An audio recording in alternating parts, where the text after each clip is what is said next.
今日哈來到台北市要訪問的係國民黨提名嘅台北市長常獻言連勝文參選人您好。主持人你好，各位觀眾朋友大家好。您最近勤於走訪基層哦，還有 Working State， 試圖去體驗每個不同行業的鄉親他們的工作狀況、生活狀況是如何？那您要不要跟我們談談您對台北市客家有什麼樣子的印象嗎？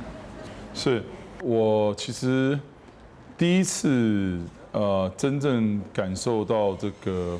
客家文化的魅力，並不是因為這一次選舉才開始哈。我們第一次接觸到客家文化。是在19，我到現在都還記得。你可以想象到說這個，對我們來講印象有多深刻。對我們來講，這個客家文化給我們的這種感受跟這種印象的這種之深的，到現在我都還記得。1999年12月大概18號還是19號，我們去苗栗的公館。那個時候剛好我父親在選舉，在參加這個總統大選。那時候苗栗公館有一個福菜節，我不知道您大概，我想您一定知道福菜，我不知道客家話叫什麼，佛菜。重點是我們去的時候啊，那當然那是一個客家的一個鄉嘛，那跟台北是完全不一樣。像我們剛剛講，以台北市來講，我們認識很多里長、很多基層幹部，也很多客家的這些團體。可是這台北市來講，如果你不仔細去聽，或者是仔細去分辨的話，你其實很難分區別說誰是我們客籍的，誰不是。但是我們到了苗栗，那就很明顯，那是一個客家鄉。然後我記得印象當中，他們拿一個很大的一個這個池子啊，然後把很多福菜採下來，然後我們要把褲管捲起來，跑到池子裡去採那個福菜。然後看很多年輕人啊，很多小孩子，很多長輩。都來，而且大家很使勁的採，那這其實是一個已經算是一個有點像嘉年華會的這種活動。但是我後來了解到它的意義，我就覺得這個實在是非常有趣啊。它這是一個客家人代表客家人精神啊，吃苦耐勞的精神啊。我覺得這個其實不只是客家人文化，這是中華民族的一種精神，你知道嗎？只是說中華民族的這種精神，透過客家的這個傳統，完整的呈現在台灣，而且呈現在台灣的苗栗。所以那是我生平第一次接觸到令人這種感動的客家文化。那後來再加上我這一次選舉，那麼我們在台北市的各大街小巷，因為我們這些同事告訴我們說，台北市有60幾萬的客屬的這個市民哈。那我們也因為這樣子選舉過程當中又接觸到更多的朋友，所以對這方面了解也比較深入。您剛剛提到，其實台北市在都市裡面，客家真的，因為大家長得都差不多，沒有特別的特徵，所以不說其實就很難知道是客家人。那台北市客委會其實也蠻積極，會一直舉辦活動。那現在有一個很重要的據點，就是台北市的客家文化主題公園。那未來如果您當選市長，您覺得現在這些是不是足夠的？還能怎麼做？好，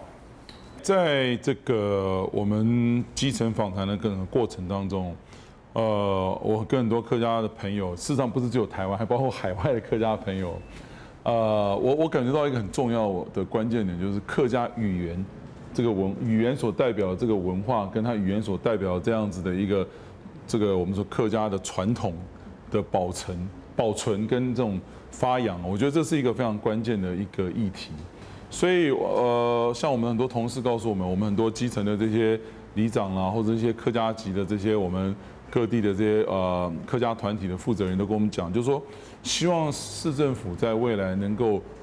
協助我們客家的鄉親在語言的傳承上面做出一些貢獻。如果我們可以幫助比較年輕的第4代或第5代、第3代、第4代、第5代，就是更年紀輕的，比如說現在0到6歲，或是甚至小學的這些我們客家籍的這些小朋友們啊，能夠去有環境可以去學習客家語言，或者是接觸客家的事物，我覺得這個對文化保存以後是第一步了啊。因為語言的學習越年輕越好，所以我在想說，我們是不是可以在每一個區啊，就台北市的每一個區，我們目標是這樣，就每一個區能夠設立一個客家的親子館哈。那這個客家親子館當然也不是只有提供給我們客家籍的小朋友，就一般市民也可以透過這樣子的一個平台、一個活動的空間，去接觸到有關客家族群的語言，然後它的一些創意文化，還有它過去歷史上的一些故事。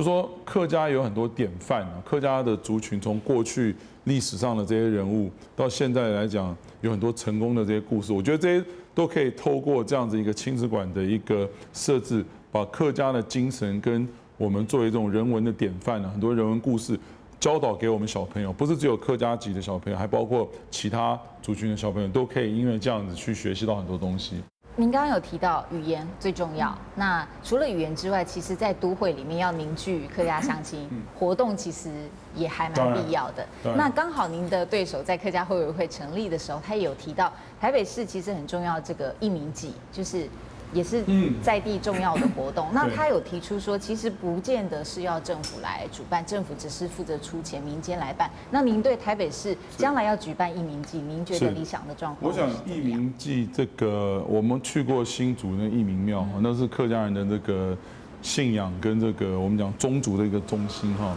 那我们想法就是说，未来可以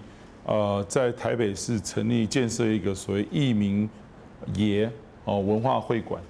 就是把义民的祭的这样子的精神，我们找一个地方。那我们现在想法就是说，也许可以在内湖哈，因为内湖的这个焚化厂已经要除役了，那个地很大，8公顷多哈。那也许可以再利用一部分的这个设施或一部分的这种空间呢，去把它改造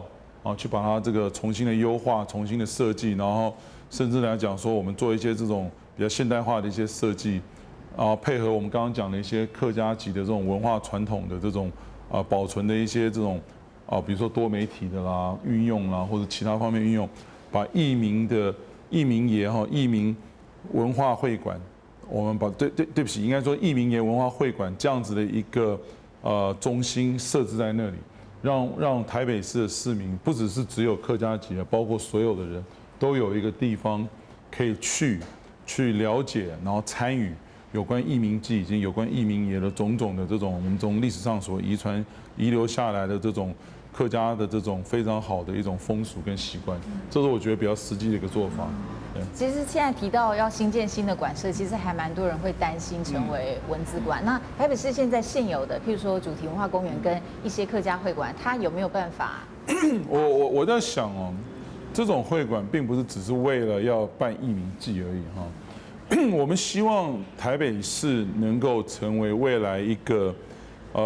就是台湾本地客家与国际客家的一个结合的平台。我们很希望能够跟客委会，我们客委会甚至世界客属总会现在有这样子一个组织嘛，我们希望能够定期的在台湾把台北市当作是一个世界客家族群的一个重要的据点。我们希望定期会有国际的会议啦，或者有各种的这种文化的这种活动啊，甚至表演。你知道，我想客家民俗的这种戏曲啦，还有很多这种电影、电视。其实我们讲观光的时候，常常讲会讲故事。当我们在讲观光的时候，我们跳开来客家的这个东西，我们讲观光的时候，观光一定要能够讲故事。那我可以跟你讲，你回到客家的这个文化当中，可以讲的故事太多了。这种全世界从自古到今，全世界有多少客家人故事可以去讲？那我觉得类似像这样的，我们把这个客家的这个全球化的一个客家族群的这种一个重要的据点，跟我们本土的这个客家族群的活动，我们把它聚在台北。那我觉得像这些会馆啊，或者是我们很多这些我们所打造的这些公共空间，它的使用就不可能流于浪费，或是变成这种好像多余的东西，因为我觉得，如果你真的要去发扬这样子的一个文化的话，其实，你把本地跟国际来结合，你还是需要有这种空间的。好，谢谢您接受我们的访问，谢谢。亚皮总刚才讲的一个喜欢。